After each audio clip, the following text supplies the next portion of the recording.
Tim Fitzgerald joined here at the half now by head women's basketball coach Dennis Cox. Dennis, we're going to take a little time to get to know you here at the half. First year here at Cal Maritime as the women's coach. You got a great run at Clayton State. You were at San Francisco State right before this. So we're going to learn a little bit about yourself. Tell us about where you're from and when you first started playing basketball. Okay. Yeah, I'm a native Floridian. I grew up in Orlando, Florida, and played for a really good school in the city of Orlando, and played for some really good coaches there.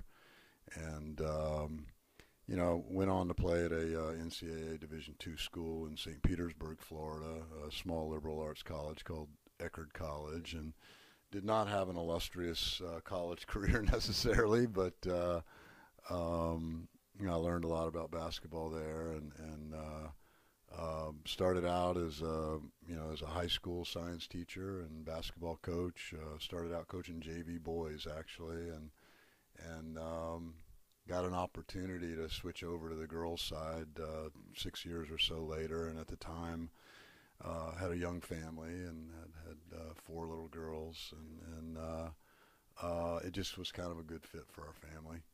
So, and then, I got a junior college women's job.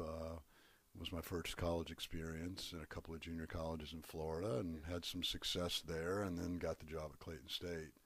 And where we, like you mentioned, we really had a lot of success there. Yeah, we had it going. Won it all in 2011, national championship. You were national coach of the year, and as a whole had a great 10-year run there. Now, one of your former players, a former assistant, is the head coach there, and things just kind of keep rolling on. What would you say has been the key to that? What did you instill there that has still got the Dennis Cox program sort of rolling down there right now? Well, Clayton State women's basketball is known for its pressure style defense. In 10 years there, we averaged 26.5 wins a year and went to 10 national tournaments, and you mentioned the national title. We pressed for 40 minutes of every game for 10 years, and that's what they're still doing there. And it's a culture that you create, and we were very fortunate there to inherit some players that really bought in to they drank our Kool-Aid, if you will, and they really got after it and got us off to a good start, and won 25 games that first year. And then, when you do that, you attract good players. And I was very connected in the Florida junior college system, which is one of the best junior college systems in the country.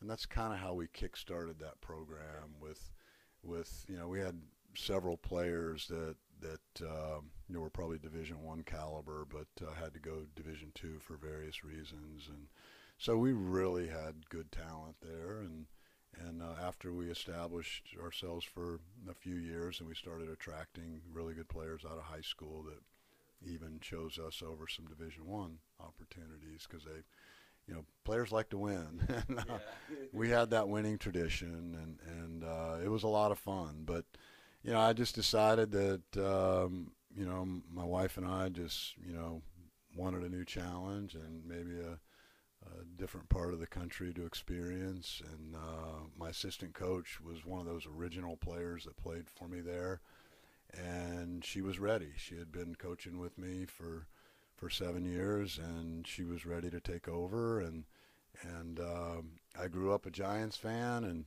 and go Giants.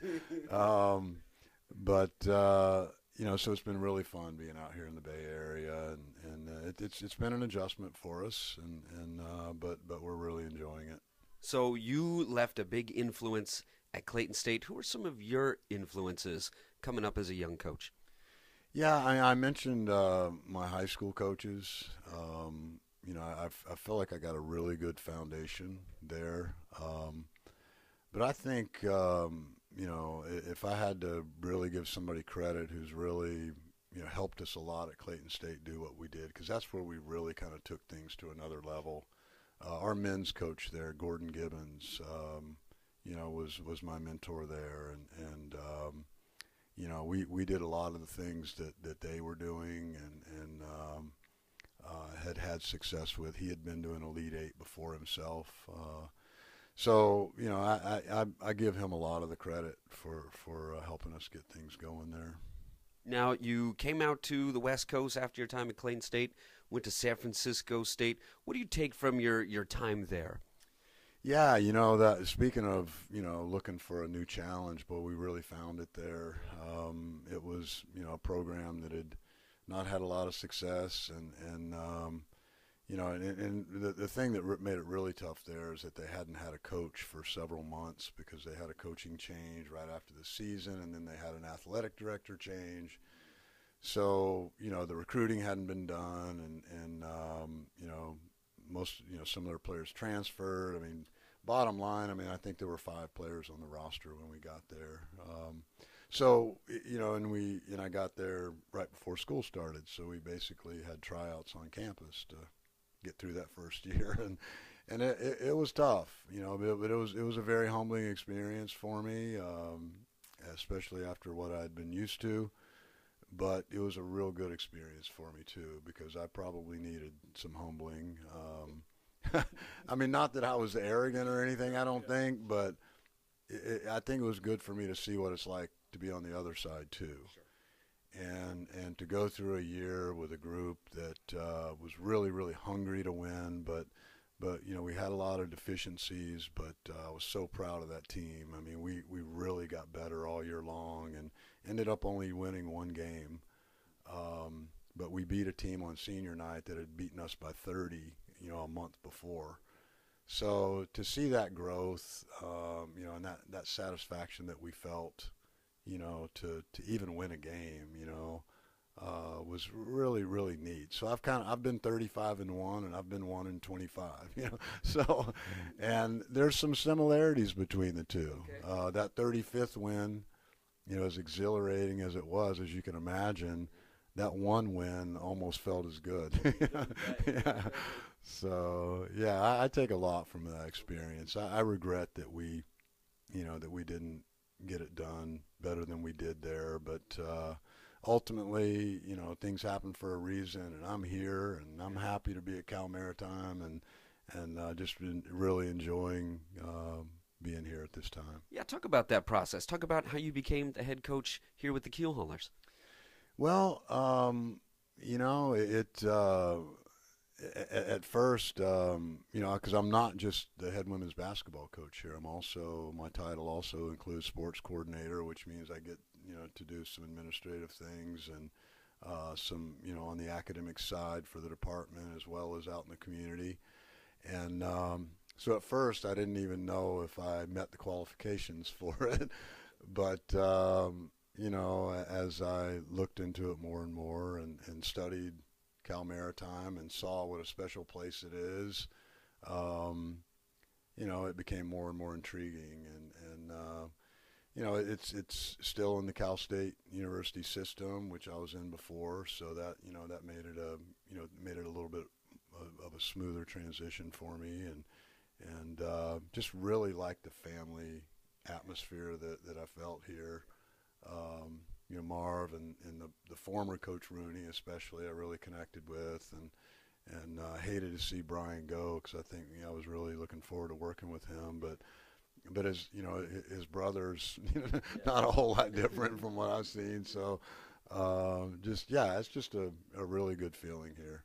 Now you're tasked with a sort of a similar, task in front of you of turning around a program that was pretty good 2 seasons ago, a team that finished a few games over 500, and a season before, as well, and the 2 seasons ago made it to a conference championship game after going 5-3 in conference play. So not that long ago had some success. Last year, a rough go for this Lady Keel Hauler squad.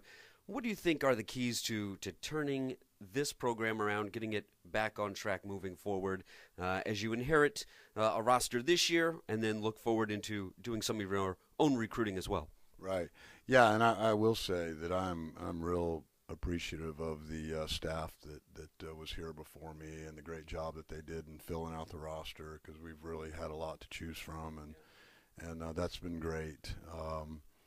But yeah, I think whether it's here or anywhere that we start a program, whether it's been successful or not, I think the first thing in changing a culture, at least a culture that I would like to create, is one of hard work, a work ethic. I think that's where it all starts. And then after that, I mean, after we really work them hard, and by that I mean get them in really good shape, because we have, I mean, we've done a lot of running, and I think that's the first step. I mean, we have to be able to step on the court and know we've put in the work, because an expression I like to use is that the only place that success comes before work is in the dictionary. Yeah. Nowhere else does it come. Because you have to know that you've put in the work, and that's where you get your confidence from, is because if you know you've put in the work, then you deserve to be successful. And so that's where it starts. And then once we've done that, we've got to teach them how to compete. And that's where you have tough practices, and you really, and that's the whole concept of pressure style defense, and is getting after people and competing. And that was where I was a little bit disappointed last weekend in the game that got lopsided against us. Was I felt like we stopped competing and got a little bit down, and we just can't have that happen. We've got to keep working hard and competing. And then once we've learned how to work hard and how to compete for 40 minutes, then I think we'll learn how to win. But the winning can't come before we've learned how to work hard and compete. Gotcha. And that you asked me earlier about who I've learned from and whatnot, and even though I've never even met him, I read a lot of stuff by Coach Krzyzewski at Duke. Coach K is one of my go-tos, if you will. I mean, some of his books are like Bibles to me, and that's what he preaches. Work hard, compete, and win, and they have to come in that order. Well, Coach, thanks for your time. Thanks for chatting with me here, getting to know you here at the half, and best of luck moving forward. Thank you. My pleasure. Thank you, Tim. Hey, absolutely. Thanks for tuning in.